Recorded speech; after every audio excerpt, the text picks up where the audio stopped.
Bienvenidos a una nueva inmersión profunda. Hoy vamos a estar explorando un tema que puede ser un poco espinoso, la perspectiva bíblica sobre las posesiones materiales. ¿Deberíamos vender todo y vivir como los primeros cristianos en Hechos? ¿O la Biblia prueba la riqueza? Confieso que yo mismo he tenido muchas preguntas al leer pasajes como Hechos 2.41-47 y 4.32-35, donde parece que todos compartían todo. Por suerte tenemos este estudio bíblico que estamos analizando para guiarnos. Algunos pensamientos respecto a las posesiones materiales. Prepárense para descubrir algunos matices sorprendentes. Tienes razón. La primera impresión que uno puede tener al leer Hechos es que el cristianismo exige una especie de comunismo radical. Pero este estudio nos ayuda a profundizar y a entender que la realidad es mucho más compleja. Lo que vemos en Hechos, especialmente en el capítulo 5, con la historia de Ananías y Zafira, es que el problema no era tener posesiones, sino la mentira y el engaño. Recordemos lo que dice Hechos 5.4. Reteniéndola, no te quedaba a ti, y vendida, no estaba en tu poder. ¿Por qué pusiste eso en tu corazón? No has mentido a los hombres, sino a Dios. Es un punto clave, ¿verdad? Ya. La condena no recae sobre el hecho de tener la propiedad, sino sobre la falta de honestidad. Exactamente. De hecho, este estudio bíblico que analizamos nos recuerda que muchos personajes del Antiguo Testamento, como Abraham, Job, David y Salomón, fueron bendecidos por Dios con abundancia material. La riqueza en sí misma no es algo malo a los ojos de Dios. Claro, no podemos imaginar a Abraham como un mendigo. Y este estudio nos lleva a ver nuestras posesiones desde una perspectiva diferente. ¿No es así? Correcto. Este estudio nos recuerda que todo pertenece a Dios y nosotros somos meros administradores de sus bienes. Job lo expresa de manera conmovedora en Job 1.21. Desnudo salí del vientre de mi madre y desnudo volveré allá. Jehová dio y Jehová quitó. Sea el hombre de Jehová bendito. Qué poderosa declaración. Y creo que esta idea de mayordomía responsable es fundamental para entender la postura bíblica sobre la riqueza. Sin duda. Y esta mayordomía responsable implica la compasión y la generosidad hacia los necesitados, especialmente dentro de la comunidad cristiana. Exacto. En 1 Juan 3.17 leemos, pero el que tiene bienes de este mundo y ve a su hermano tener necesidad y cierra contra él su corazón, ¿cómo mora el amor de Dios en él? Una pregunta que nos interpela directamente. ¿No podemos decir que amamos a Dios si somos indiferentes al sufrimiento de nuestros hermanos? Y aquí recuerdo un pasaje de Santiago que me impactó mucho cuando lo leí por primera vez. En Santiago 2.15-16 dice, supongamos que un hermano o una hermana no tienen con qué vestirse y carecen del alimento diario. Y uno de ustedes les dice, que les vaya bien, abríguense y coman hasta saciarse, pero no les da lo necesario para el cuerpo. ¿De qué servirá eso? Es una enseñanza contundente. La fe sin obras está muerta. Debemos complementar nuestras palabras de aliento con acciones concretas de ayuda. Es como si le dijéramos a alguien que se está ahogando. Mucha suerte. Espero que salgas del agua. Pero no le lanzamos un salvavidas. Exactamente. Este estudio nos ayuda a entender que la generosidad debe ser tangible, práctica, enfocada en suplir las necesidades reales de nuestros hermanos. Pero ¿cómo podemos discernir cuándo una necesidad es genuina y cuándo no? Porque seamos realistas, no podemos ayudar a todo el mundo. Es una pregunta muy válida, y este estudio nos da algunas pautas importantes para discernir a quién ayudar y cómo hacerlo. En Proverbios 3.27 encontramos dos condiciones para la generosidad. No te niegues a hacer el bien a quien es debido cuando tuvieres poder para hacerlo. Qué interesante. Dos condiciones que nos invitan a reflexionar. A quién es debido y cuando tuvieres poder para hacerlo. Me gustaría explorar esas dos condiciones con más detalle si te parece. Claro que sí. Empecemos con a quién es debido. Este estudio bíblico que analizamos nos recuerda que no todas las necesidades son legítimas. Pablo, en su segunda carta a los Tesalonicenses, capítulo 3, versículos 6 al 15, nos advierte contra aquellos que, pudiendo trabajar, eligen vivir de la caridad de otros.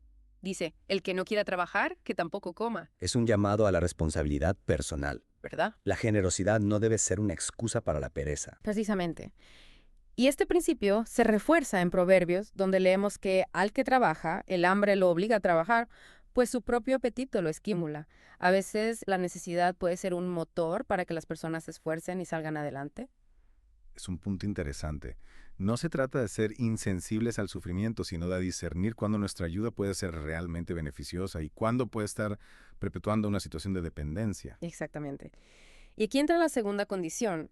Cuando tuvieres poder para hacerlo, este estudio nos recuerda que no podemos hacernos cargo de todas las necesidades del mundo. Tenemos límites tanto en términos de recursos como de tiempo y energía. Y a veces esa limitación puede generar culpa, ¿no? Sentimos que no estamos haciendo lo suficiente. Es una lucha común, pero este estudio nos libera de esa carga. Dios no espera que hagamos lo imposible. Él obra a través de su iglesia, a través de muchos corazones generosos. Lo importante es que hagamos nuestra parte con fidelidad y sabiduría. Y aquí me viene a la mente otro pasaje de Proverbios que habla sobre la importancia de ser prudentes con nuestras finanzas. En Proverbios 6.5 leemos una advertencia contra el endeudarnos o comprometernos financieramente más allá de nuestras posibilidades, incluso por ayudar a otros. Dice: hijo mío, si saliste fiador de tu prójimo, si diste tu palabra por un extraño, dos te has enredado con las palabras de tu boca, te has atrapado con las palabras de tu boca. Te haz esto ahora, hijo mío, y líbrate, ya que caíste en la mano de tu prójimo. Ve, humíllate y asegúrate con tu prójimo. 4. No des sueño a tus ojos, ni adormecimiento a tus párpados. 5. Líbrate como la gacela de la mano del cazador, como el ave de la mano del pajarero. Es una enseñanza sabia. La generosidad no debe llevarnos a la irresponsabilidad financiera. Nuestra primera obligación es con nuestra propia familia, como nos recuerda Timoteo 5.8. Pero si alguno no provee para los suyos, y mayormente para los de su casa, ha negado la fe, y es peor que un incrédulo. Es un equilibrio delicado, ¿verdad? Entre la generosidad y la responsabilidad, entre el cuidado de los demás y el cuidado de los nuestros. Sin duda. Y este estudio nos invita a buscar la guía de Dios en cada decisión, a orar, a buscar consejo de personas sabias y a ser honestos con nosotros mismos sobre nuestras posibilidades y nuestras motivaciones. Hablando de motivaciones, creo que es un punto importante que este estudio destaca. No solo debemos preguntarnos a quién ayudar y cómo hacerlo, sino también por qué queremos ayudar. Exactamente. A veces nuestro deseo de ayudar puede estar motivado por la búsqueda de reconocimiento, la aprobación de los demás o incluso la culpa. La verdadera generosidad, en cambio, nace del amor a Dios y al prójimo. Un amor que no busca su propio interés, sino el bien del otro. Y este estudio nos recuerda que la generosidad no se limita al ámbito material. Correcto, podemos ser generosos con nuestro tiempo, con nuestras palabras, con nuestro servicio. Escuchar a alguien que necesita ser escuchado, ofrecer una palabra de aliento, ayudar en alguna tarea práctica, son todas formas de expresar generosidad. Y aquí me gustaría añadir algo que este estudio me ha hecho reflexionar. La generosidad no es solo un deber, sino un privilegio. ¡Qué hermosa perspectiva! Es una oportunidad de ser canales de la bendición de Dios en la vida de otros. Y al hacerlo nosotros mismos somos bendecidos. Como dice Proverbios 11.25, el alma generosa será prosperada, y el que saciare, él también será saciado. Es una promesa que podemos reclamar. La generosidad, lejos de empobrecernos, nos enriquece, nos llena de gozo, de paz, de propósito, y nos acerca a Dios, que es el dador de todo bien.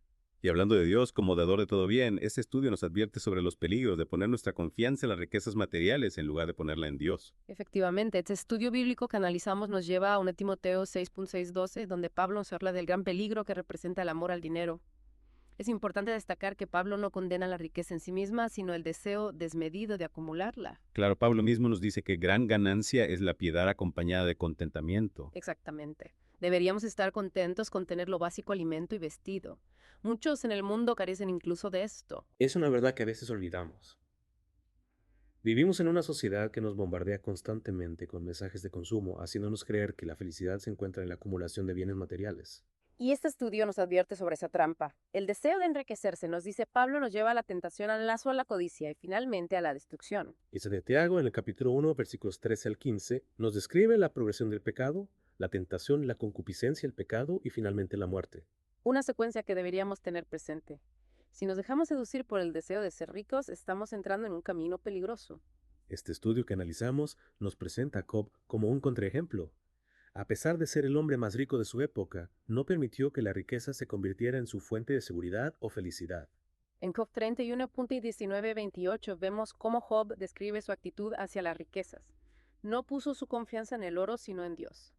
Y cuando perdió todo, no se desesperó porque su seguridad no estaba en sus bienes materiales. Una lección valiosa para nosotros. ¿Dónde está puesta nuestra confianza?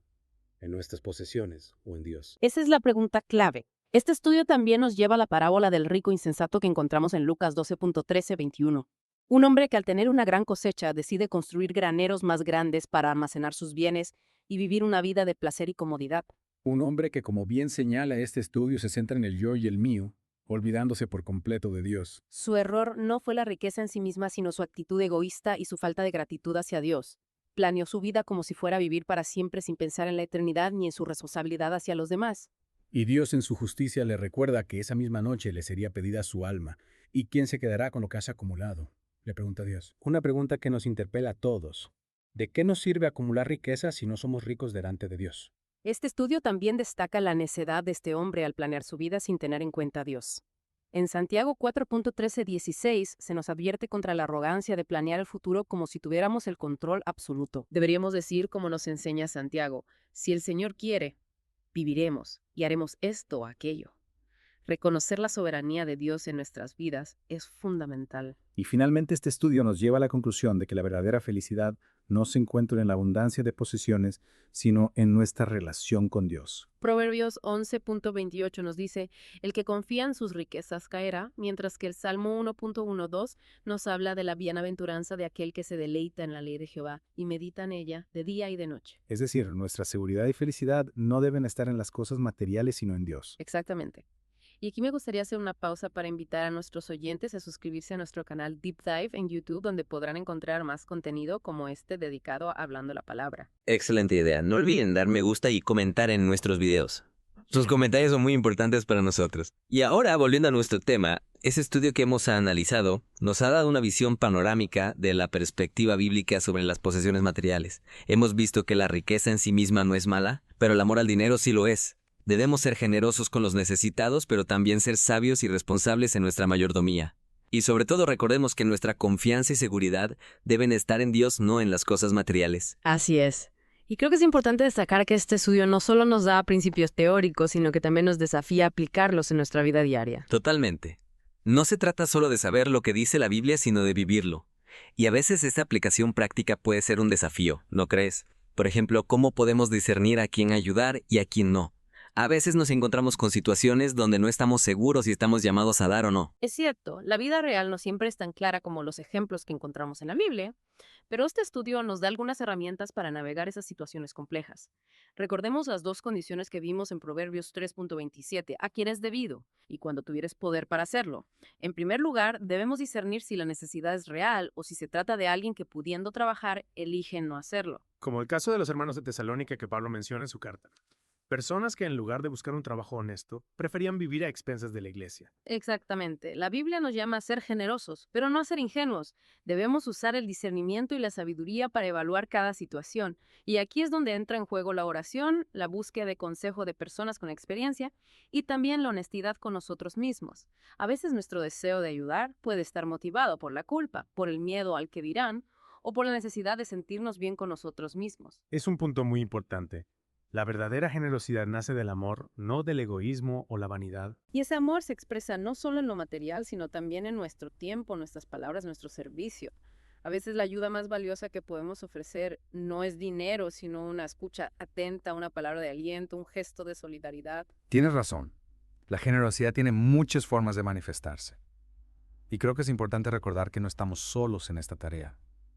Dios obra a través de su iglesia, a través de muchos corazones generosos.